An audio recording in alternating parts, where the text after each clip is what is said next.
ಒಂದು ನನ್ನ ವೈಯಕ್ತಿಕವಾಗಿ ಅತ್ಯಂತ ಸಂತೋಷ ಒಂಥರ ಸಂತೃಪ್ತಿ ಕೊಡುವಂಥ ಒಂದು ಪುಟ್ಟ ಕಾರ್ಯಕ್ರಮವನ್ನು ನಾನು ಹಮ್ಮಿಕೊಂಡಿದ್ದೀನಿ.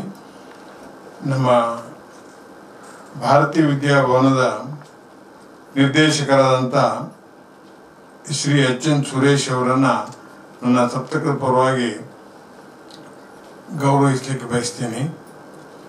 ಎಚ್.ಎನ್. ಸುರೇಶ್ ಅವರ ಹಾಗೂ ನನ್ನ ಒಂದು ಪರಿಚಯ ಅಥವಾ ಒಡನಾಟ ಸುಮಾರು 30-35 ವರ್ಷ ಹಿಂದಿಂದ. ನಾನು ಬೆಂಗಳೂರಿಗೆ ಬಂದಾಗಿಂದನೂ ಅವರು ಯಾವ ರೀತಿಯ ಕಲೆಯ ಬರೀ ಕಲೆ ಅಂದರೆ ಸಂಗೀತ ಒಂದೇ ಅಲ್ಲ, ಇನ್ಯಾವುದೂ ಇಲ್ಲಪ್ಪ ಅಂತ ಒಂದು ವಿಷಯದಲ್ಲಿ ಆಗಿಂದಲೂ ಅವರು ತೋರಿಸ್ಕೊಂಡಂಥ ರೀತಿ, ಅವರು ಈ ಭಾರತೀಯ ವಿದ್ಯಾಭವನದ ಮೂಲಕ ಕೊಡುತ್ತಿರುವಂಥ ಅಪಾರವಾದ ಅಗಾಧವಂಥ ಸಮಾಜಕ್ಕೆ ದೊಡ್ಡ ಸೇವೆ ಎಲ್ಲವನ್ನು ನಾನು ಗ್ರಹಿಸ್ತಾ ಬರ್ತಾ ಇದ್ದೀನಿ. ಅವರ ಭಾರತೀಯ ವಿದ್ಯಾಭವನದ ಒಂದು ಇನ್ಫೋಸಿಸ್ ಫೌಂಡೇಶನ್ ಒಡನಾಟದಲ್ಲಿ ಅವರ ಒಂದು ಕಾರ್ಯಕ್ರಮವನ್ನು ನಮ್ಮ IIWCಯಲ್ಲಿ ಹಲವಾರು ವರ್ಷಗಳ ನಡೀತಾ ಇದೆ. ಅದರಲ್ಲಿ ಕೆಲವು ವರ್ಷ ನಾನು ಅದನ್ನು ನನಗೆ ಹೆಗಡೆಯವರೇ ನೀವು ಮಾಡಿ ಅಂತ ಹೇಳಿ ತನ್ಮೂಲಕ ಹಳ್ಳಿಯಿಂದ ಎಲ್ಲಿಂದ ಪ್ರತಿಭಾವಂತರ ಹುಡುಕಿ, ಬರೀ ಸಂಗೀತ ಅಲ್ಲ, ಸಂಗೀತ, ತಾಳ್ಮದ್ಲೆ, ಇದು ನಮ್ಮ ಕೀರ್ತನೆ, ದಾಸರ ಪದ, ಬೇರೆ ಬೇರೆ ರೀತಿಯಿಂದ ಹಳ್ಳಿಯಿಂದ ಕರೆದು ಅವರಿಗೆ ಅವರ ಒಂದು ಅವಕಾಶ ಮಾಡುವಂಥ ಅವಕಾಶ ನಾನು ಮಾಡಿದ್ದಲ್ಲ, ಅದು ಎಚ್.ಎನ್. ಸುರೇಶ್ ಅವರ ಭಾರತೀಯ ವಿದ್ಯಾಭವನದವರ ಇನ್ಫೋಸಿಸ್ ಫೌಂಡೇಶನ್ ಅವರ ವಿಷಯದಲ್ಲಿ ನಾನು ತೋರಿಸ್ಕೊಳ್ಳುವಂಥ ಒಂದು ಅವಕಾಶ ಕೊಟ್ಟಿದ್ದರು. ಆ ಎಲ್ಲ ಕಲಾವಿದರು ಏನದನ್ನು ಬಳಸ್ಕೊಂಡು ಅದನ್ನು ಒಂದು ತಮಗೆ ಖುಷಿ ಪಟ್ಟರೋ ಅದಕ್ಕೆಲ್ಲ ಕಾರಣ ಭಾರತೀಯ ವಿದ್ಯಾಭವನ, ನಾನಲ್ಲ ಅಂಥ ಒಂದು ವಿಷಯದಲ್ಲಿ. ನಂತರ ಹಲವಾರು ವರ್ಷ ಅವರ ಈ ಭವನದ ಬಿಲ್ಡಿಂಗ್ ನಡೀತಾ ಇರೋದ್ರಿಂದ ಕೆಲವು ವರ್ಷಗಳ ಅವರ ಈ ಸಾಂಸ್ಕೃತಿಕ ಅಲ್ಲಿದ್ದರೆ ಭಾರತೀಯ ವಿದ್ಯಾಭವನದಲ್ಲಿ ನಾನು ಮಾಡಿದಂಥ ಕಾರ್ಯಕ್ರಮ ಕೆಲವು ನಿಮ್ಗೆ ನಂಬ್ತಿರಲ್ಲ.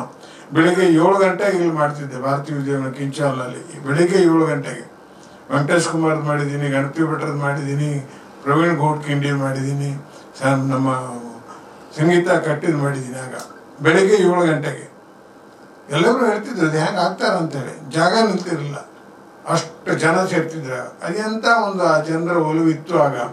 ಈಗ ಮಾತ್ರ ಅದು ಕನಸಾಗ್ಬಿಟ್ಟಿದೆ.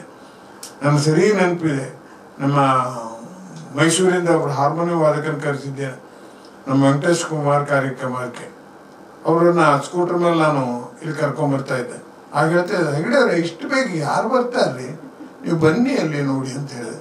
ಆಮೇಲೆ ಹೇಳ್ತಾ ಇದ್ರು ಅವರು, ಹೌದಪ್ಪ ಮಾರಾರೆ, ಅದಿಶ ಕುಂತ್ಕೊಳ್ಳೋಕ್ಕೆ ಹೋಗಿಲ್ಲ, ಸ್ಟೇಜ್ ಮೇಲೆಲ್ಲ ಕುಂತ್ಕೊಂಡಿದ್ರು. ಅದು ವಿಡಿಯೋ ಎಲ್ಲ ಇದೆ ನನ್ನ ಹತ್ರ. ಅಂಥ ಒಂದು ಸಂದರ್ಭವನ್ನು ನಾನು ಈ ಭಾರತೀಯ ವಿದ್ಯಾಭವನದ ಒಟ್ಟಿಗೆ ಅನುಭವಿಸಿದ್ದೀನಿ. ಇದೆಲ್ಲ ನನ್ನ ಜೀವನದಲ್ಲಿ ಬಹಳ ದೊಡ್ಡ ಋಣಭಾರ ನಮ್ಮ ಎಚ್.ಎನ್. ಸುರೇಶ್ ಅವ್ರದ್ದು ಭಾರತೀಯ ವಿದ್ಯಾಭವನದ್ದು ನನ್ನ ಮೇಲಿದೆ. ಆಗ ತುಂಬ ಚೆನ್ನಾಗಿ ಒಂದು ಕಾರ್ಯಕ್ರಮಗಳ ನಡೀಲಿಕ್ಕೆ ನನಗೆ ಅವರು ನಡೆಸಲಿಕ್ಕೆ ಅವಕಾಶ ಮಾಡಿಕೊಟ್ಟಿದ್ರು. ಇದೆಲ್ಲ ಒಂದು ವಿಷಯದಲ್ಲಿ ನಾನು ಅವರನ್ನು ಪ್ರೀತಿ ಮತ್ತು ಒಂದು ವಿಶೇಷವಾಗಿ ಕೇಳ್ಕೊಂಡಾಗ ಅವ್ರು ಹೇಳಿದ್ರು, ಸನ್ಮಾನ ಎಲ್ಲ ಬೇಡ್ರಿ ಅಂತೇಳಿ. ಅದು ಅವ್ರ ದೊಡ್ಡತನ. ಅದಕ್ಕೆ ಕಾರಣವೂ ಇದೆ. ಅವ್ರು ಎಷ್ಟು ಬ್ಯುಸಿ ಇದ್ದಾರೆ ಅಂತ ಹೇಳಿದ್ರು ನಿಮ್ಗೆ ಇವತ್ತಂದೇ ಉದಾಹರಣೆ ಹೇಳ್ತೀನಿ. ಬೆಳಿಗ್ಗೆ 9 ಗಂಟೆ ಹೊರಟು ಅವರು ಅಲಸೂರಿಗೆ ಹೋಗಿದ್ದಾರಂತೆ. ಅಲ್ಲಿಂದ ನಮ್ಮ ವಿದ್ಯಾಪೀಠ ಅಲ್ಲೆಲ್ಲೂ ಹೋಗಿದ್ದಾರೆ.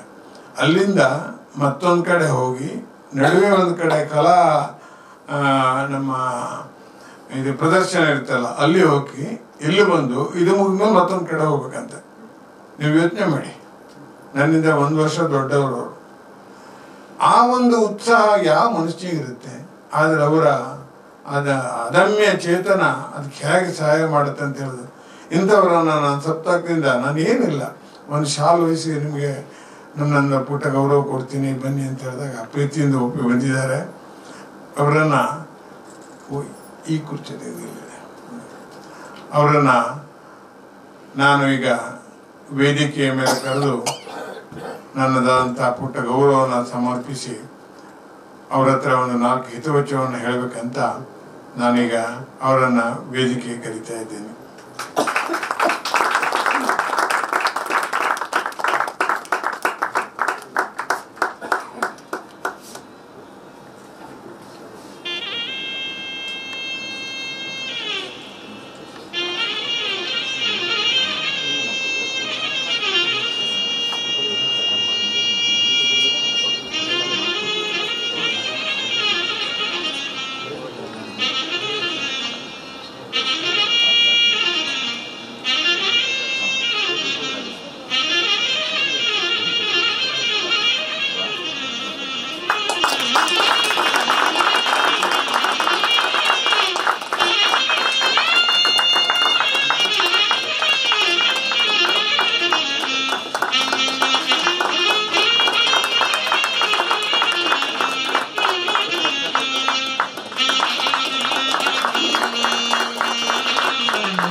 ಎಲ್ಲರಿಗೂ ನಮಸ್ಕಾರ.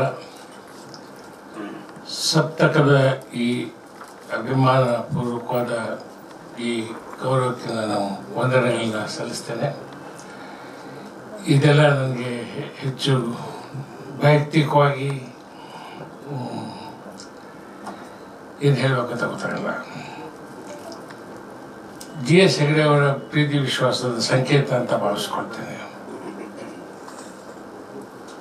ಸಾಮಾನ್ಯವಾಗಿ ಇನ್ನೊಂದು ಕಾರ್ಯಕ್ರಮ ಇರುವಾಗ ಮಧ್ಯದಲ್ಲಿ ಭಾಷಣಗಳನ್ನ ನಾನೇ ಒಪ್ಪೋದಿಲ್ಲ, ಅದನ್ನು ನಾನೇ ಕ್ಯಾನ್ಸಲ್ ಮಾಡ್ತೇನೆ. ಹಂಗಂದ್ರೆ ಇನ್ನೊಂದು ಕಚೇರಿ ಇರುವಾಗ ನಾನು ಮಾತಾಡೋದಷ್ಟು ಸೂಕ್ತವಿಲ್ಲ ಅಂತ ಭಾವಿಸ್ತೇನೆ. GS ಹೆಗಡೆ ಅವರು, ಅವರ ಧರ್ಮಪತ್ನಿ ಎಲ್ಲರೂ ಸಹ ಅನೇಕ ವರ್ಷಗಳಿಂದ ನೂರಾರು ಕಾರ್ಯಕ್ರಮಗಳನ್ನ ಬಹಳ ಮುತುವರ್ಜಿ ವಹಿಸಿ ಯುವ ಕಲಾವಿದರಿಗೆ, ಹಿರಿಯ ಕಲಾವಿದರಿಗೆ ತಮ್ಮ ಕೈಲಾದ ಮಟ್ಟಿಗೆ ಅವರು ಬ್ಯಾಂಕಲ್ಲಿ ಕೆಲಸ ಮಾಡ್ತಿದ್ದಾಗಿಂದ ನಾನು ನೋಡಿದ್ದೀನಿ. ಶೇಷಾದ್ರಿಪುರಂ ಬ್ಯಾಂಕಲ್ಲಿ ಹೊರಗಡೆ ಕೆಲಸ ಮಾಡ್ತಾಯಿದ್ರು.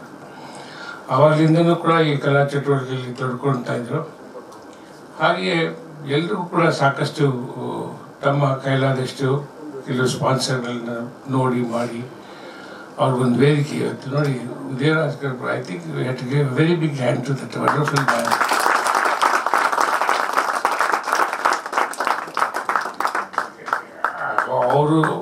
ಅವ್ರ ಮಗ ನುಡಿಸೋದು ಅಂದರೆ ತಂದೆನೇ ಮೀರಿಸಿದ ಮಗ ತಂದೆ.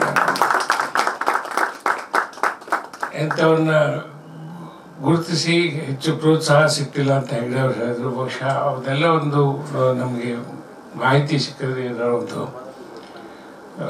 ಇನ್ನೆಷ್ಟು ದೊಡ್ಡ ವೇದಿಕೆಗಳಲ್ಲಿ ಅವ್ರನ್ನ ಪರಿಚಯಿಸುವ ಕೆಲಸ ಆಗ್ಬೋದು ಅಂತ ಭಾವಿಸಿ ನನ್ನ 2 ಮಾತನ್ನು ಮುಗಿಸ್ತೇನೆ. ಧನ್ಯವಾದ, ನಮಸ್ಕಾರ.